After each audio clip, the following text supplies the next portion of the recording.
Hello World of Tank Blitzers, it's Littlefinger, and I've got another subscriber replay for you, this time in the premium Chinese Tier 8 T34-3. I tell you what, this is a tank that I really wish I had purchased.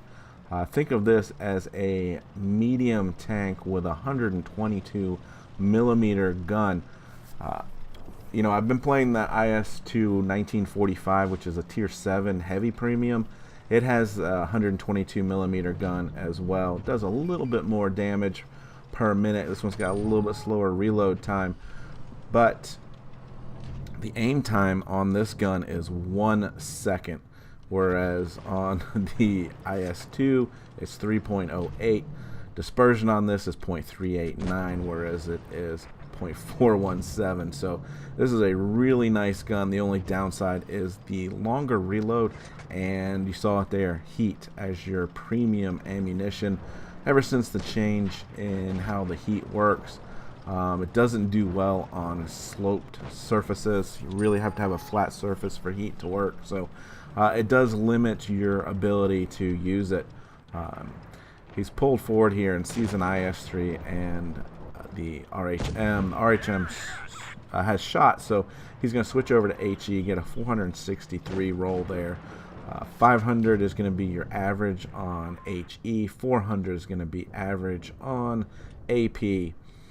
And we've come up here and stargazing IS-3, just looking up at the sky here. He is driving, so I'm assuming maybe he's lagging out, but this is pretty bad.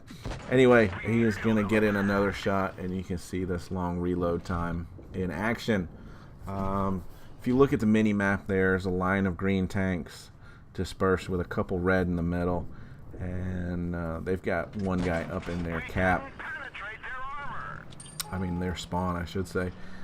Don't think he saw that E4, and he comes around the corner and takes 200 damage. And he obviously was not loaded at the time, so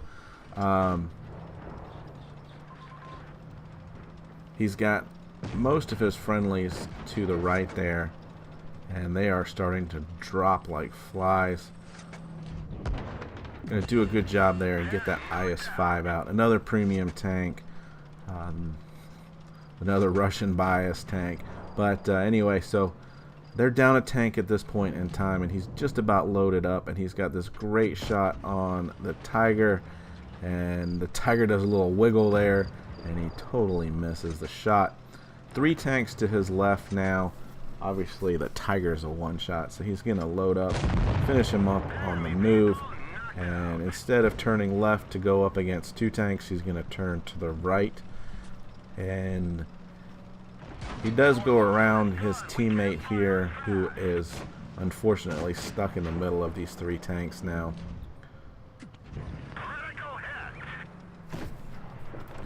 So it's a really bad situation for his last remaining friendly, and now it becomes a 3-on-1 situation.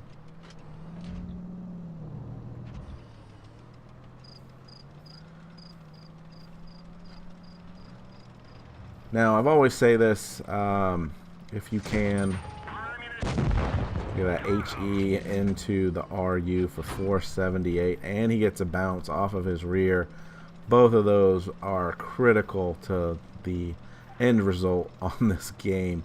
But anyway, I just can't stress this enough. Whenever you are a 1-on-3 situation here, it is really a good idea to try to just get as much distance between yourself. Now, I love this move here. Would never have thought to do this.